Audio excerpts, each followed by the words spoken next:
দর্শক আসসালামু আলাইকুম। টেলিলাইভ নিউজ 24 আপনাদের স্বাগত জানাচ্ছি, আমি নাজনীন। কেমন চলছে বাংলাদেশের অবস্থা, সাথে বিভিন্ন সমসাময়িক সমস্যা এবং দেশের যে ক্রান্তিকাল চলছে, এই ক্রান্তিকাল থেকে ভালো অবস্থায় বা পরিবর্তনের জন্য কি প্রয়োজন, সেসব সার্বিক বিষয়ে আমরা আজকে কথা বলবো। একজন খুব পরিচিত একজন ব্যক্তিত্ব, যিনি ঢাকা কলেজের সাবেক ভিপি পীর নেওয়াজ আলী নেওয়াজ সাহেবের কাছে। ধন্যবাদ আপনাকে এবং ডেইলি লাইফ নিউজ 24কে, এটা জনপ্রিয় সংবাদ মাধ্যম। তো আপনি যে কোশ্চেনগুলো করেছেন, প্রশ্নগুলো করেছেন অত্যন্ত গুরুত্বপূর্ণ প্রশ্ন। নিরাপত্তার কথা বলেছেন। নিরাপত্তা চরম অবনতি, এতে কোনো নিঃসন্দেহে কোনো ভুল নেই। তার কারণ হচ্ছে প্রতিদিনই কোথাও না কোথাও ঘটনা ঘটছে। 2-3 দিন আগে ধানমন্ডিতে একটা বড় ধরনের দুর্ঘটনা ঘটেছে, দেখেছেন, এবং সারা দেশেই একটা অস্থিরতা বিরাজমান। তার কারণ হচ্ছে বিগত যে পতিত সরকার ছিল, তারা তো সর্বক্ষেত্রে অনিয়ম করেছে। আর পাহাড়ের সমান অনিয়ম নিয়ে দেশ চলছে। অনিয়মটাকেই দীর্ঘ 17 বছরের নিয়মে রূপান্তরিত করেছে, যার কারণেই আপনি এখন যদি নিয়মের কথাও বলেন, সে অনিয়মটাকেই তারা নিয়ম মনে করছে, নাম্বার 1।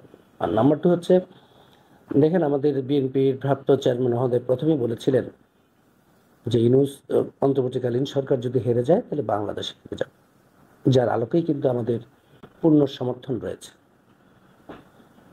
কিন্তু দুঃখজনক হলেও সত্যি, দীর্ঘ প্রায় 8 মাস মূল যে বিষয়টুকু, যে বাংলাদেশে যে অস্থিরতা অরাজকতা কি কারণে হচ্ছে এবং কেন হচ্ছে, সেগুলো বিষয় নিয়ে কেউ কথা বলছে না। বর্তমান সরকার, যিনি সরকারের রাষ্ট্রের দায়িত্বে রয়েছেন,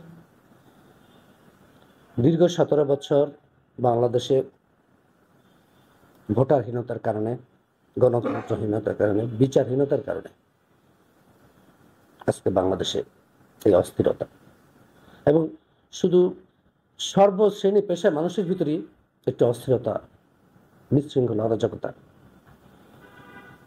সুতরাং এটার উত্তরণের একটি পথ, সেটি হচ্ছে নির্বাচন। জনগণের মতামত, জনগণের ম্যান্ডেট নিয়ে যে গভর্নমেন্ট পরিচালিত হবে, সেটাই জনগণের। কিন্তু সেই বিষয়গুলো আমরা দেখছি না। এই কারণে তারা সরকারের থেকে একটি দল সৃষ্টি করেছে, আপনি জানেন। এবং দলটি কীভাবে সৃষ্টি হলো, ছোট ছোট বাচ্চা দ্বারা পরিচালিত হচ্ছে, তাদের ম্যাচুরিটি আসে না। দেখেন, সেনাবাহিনী আমাদের একটা গর্বের বাহিনী এবং সার্বভৌমত্বের প্রতীক। এই স্বাধীনতার পরে কোনো সংগঠন কিংবা কোনো দলই কিন্তু এই ধরনের এই বাহিনীকে কখনোই কেউ চায় যে বাহিনীটা একটা প্রশ্নের মুখোমুখি হোক। কিন্তু ছোট ছোট বাচ্চারা, হয়তো তাদের পেছনে অন্য কোনো সিনিয়র মুরব্বীরা রয়েছে, কিন্তু এটা দেশের জন্য তো মঙ্গল হচ্ছে না। সবাইকে নিয়ে তো সবকিছু বলা যাবে না, কিন্তু এটা হলো সর্বশেষ আমাদের বাহিনী। যাই হোক, 2 দিন যাবৎ দেখলাম একজন ছাত্রনেতাকে, আমি জানি না, ছোট একটা সংগঠনের, তিনি 300 গাড়ি নিয়ে একটু তার আগে তার জেলায় গিয়েছে। তারপরে তার বাচনভঙ্গি উদ্যুক্তপূর্ণ। কেউ কেউ বলছে জাতীয় নেতা শহীদ রাষ্ট্রপতি, মহান স্বাধীনতার ঘোষক শহীদ রাষ্ট্রপতি জিয়া রহমানকে নিয়েও তারা অশালীন মন্তব্য করতে দ্বিধাবোধ করছে না। এইগুলো আসলে অত্যন্ত দুঃখজনক। এবং দেখলাম সংসদ ভবনে যে তারা সংগঠনটি ঘোষণা দিলেন, সেখানে দেখলাম, আপনাদের মাধ্যমে দেখেছি, পত্রপত্রিকার যোগাযোগ, মাধ্যমে, সামাজিক যোগাযোগ মাধ্যমে জানতে পেরেছি যে ডিসিএসপি সাহেবরা গাড়ি রিকুইজিশন করে সেখানে পাঠিয়েছে, যেটা মোটো প্রত্যাশা ছিল না, কাম্য ছিল না বাংলাদেশের মানুষ। কিন্তু আরো ভালো কিছু আশা করছে। দেখেন, ওনারা বিগত যে পতিত সরকার যারা পালিয়েছেন, ওনারা উন্নয়ন উন্নয়ন বলতে বলতে 17টা বছর পার করেছে। ক্ষমতাকে দীর্ঘায়িত করেছেন। বর্তমান যারা আছেন তারা বলছেন সংস্কার সংস্কার সংস্কার, একই সুরে কথা বলছে। আর ভাই সংস্কার তো বিএনপি হচ্ছে সংস্কারের রূপকার। তার কারণ হচ্ছে মহান স্বাধীনতার ঘোষক শহীদ রাষ্ট্রপতি জিয়া রহমান আমাদের বাংলাদেশে পররাষ্ট্রনীতি ছিল আগে সোভিয়েত ইউনিয়ন এবং ভারত ভিত্তিক পররাষ্ট্রনীতি। শহীদ রাষ্ট্রপতি জিয়া রহমান সেগুলো ভেঙে সারা পৃথিবীর সাথে সংযোগ স্থাপন করেছেন এবং বাংলাদেশের জনশক্তি রপ্তানি শহীদ রাষ্ট্রপতি জিয়া রহমান করেছেন। তিনি সংবিধানে বিসমিল্লাহির রহমানির রহিম সংযোজন করেছেন। একদলীয় শাসন ব্যবস্থা ভেঙে বহুদলীয় শাসন ব্যবস্থা শহীদ রাষ্ট্রপতি জিয়া রহমান সৃষ্টি করেছে, যার কারণেই তাকে আমাদের প্রেসিডেন্ট জিয়া রহমানকে বহুদলীয় গণতন্ত্র প্রবক্তা বলা হয়ে থাকে। আমাদের দেশটির 3বারের সাবেক প্রধানমন্ত্রী দীর্ঘ 9 বছর এই গণতন্ত্রের বিরুদ্ধে সংগ্রাম করেছে তিনি, যার কারণে আপসহীন উপাধি পেয়েছিলেন। পাশাপাশি অপোজিটের যে দলগুলো ছিল আপনি দেখেন তাদের ভূমিকাগুলো কি ছিল। একজন নেত্রী বলেছিলেন যারা পালিয়েছেন চিটাগাঁয়ে যে এরশাদের দিনে যারা নির্বাচনে যাবে তারা জাতীয় বেঈমান হিসেবে চিহ্নিত হবে। পরের দিন থেকে বাংলাদেশে উনি এবং যারা এই যে বর্তমান যারাকে নেতৃত্ব দিচ্ছেন তাদের মুরব্বিগণ জামাত ইসলামী তাদেরকে এরশাদের আমলে তারা নির্বাচনে গিয়েছিলেন এবং এরশাদের ক্ষমতাকে দীর্ঘায়িত করেছিলেন। দীর্ঘ 17 বছর এদেশের মানুষ জ্বলছে এবং এই দলটিও কিন্তু বিপদগ্রস্ত হয়েছে, তাদের সংগঠনের নিবন্ধন বাতিল করেছে। কিন্তু কেন তারা এইগুলো এখন করছে তারাই ভালো। তা আমি যতটুকু বুঝেছি ওনাদের তো কোনো ভোট নেই, ওনাদের ভোট দিতে পারে। এদিকে ধরেন বিএনপির সাথে ছিলেন, 18টা সিট পেয়েছিলেন, বিএনপি থেকে ছুটে তারা 2টা না 3টা সিট পেয়েছে। হ্যাঁ, তারা যে দাবিগুলো করে যে তাদের নির্বাচনের ক্ষমতা এমনি জেগে জেগে স্বপ্ন দিচ্ছেন তারা। সুতরাং এগুলো ষড়যন্ত্র করে ক্ষমতাকে যতদিন প্রলম্বিত করা যায় নির্বাচনকে, তাহলেই তারা কিছু সুবিধা দিচ্ছে। 5ই আগস্টের পর দেখেন শিক্ষা প্রতিষ্ঠানগুলো দখল হল। 5ই আগস্টের পরে তারা ব্যাংক দখল করলেন। 5ই আগস্টের পরে তারা বিভিন্ন ব্যবসায়ীদের কাছ থেকে, বড় বড় ব্যবসায়ী, তারা বিভিন্ন সুযোগ সুবিধা নিচ্ছে।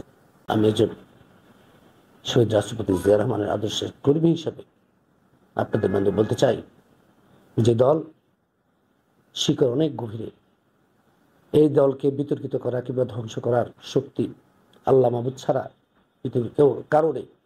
তার কারণ আপনি দেখেছেন প্রতিত সরকার এমন কোনো কাজ এই দলের বিরুদ্ধে না করেছে। আমি সে আলোকে কথাগুলো বলছি।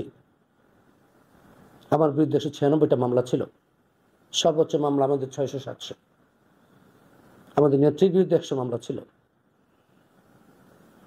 এবং দেখেন একটি মজার ঘটনা, আমার নেত্রীর সাথে তার মামলা ছিলেন, তার মামলাটা তুলে নিলে আমাদের নেত্রীর মামলাটা রয়ে গেলেন।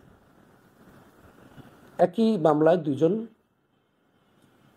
আসামি ছিল, তারটা তুলে নিলেন, আমাদের নেতৃত্বে রয়ে গেল। অন্তর্বর্তীকালীন সরকারের প্রধান বলছেন যে গাজার যে অবস্থা বিধ্বস্ত, বাংলাদেশের সেই বিধ্বস্ত অবস্থা বিরাজমান। আসলে সত্যিই বলেছে।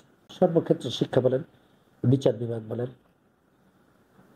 সকল সাংবিধানিক প্রতিষ্ঠান একে একে ধ্বংস হয়ে গেছে। অর্থনৈতিক অবস্থা তো জানিনি কি অবস্থা আমরা রয়েছি, কিন্তু ছোট ছোট বাচ্চারা যে ধরনের আচরণ, যে ধরনের ব্যবহার করছে সিনিয়রদের সাথে, অত্যন্ত দুঃখজনক। ওই যে সংস্কারের কথা বললাম, তারা সংস্কার সংস্কার করে পার পাচ্ছে, চিৎকার করছে, বাংলাদেশে আবার একটি নির্বাচনহীনতার দিকে নিয়ে যাচ্ছে। তারা বলছে আরেকটি কথা গুরুত্বপূর্ণ, যে পতিত সরকারের প্রধান সহ তাদের বিচার না হওয়া পর্যন্ত নির্বাচন করা যাবে না, ওটা করতে দিবে না, যেটাই হোক।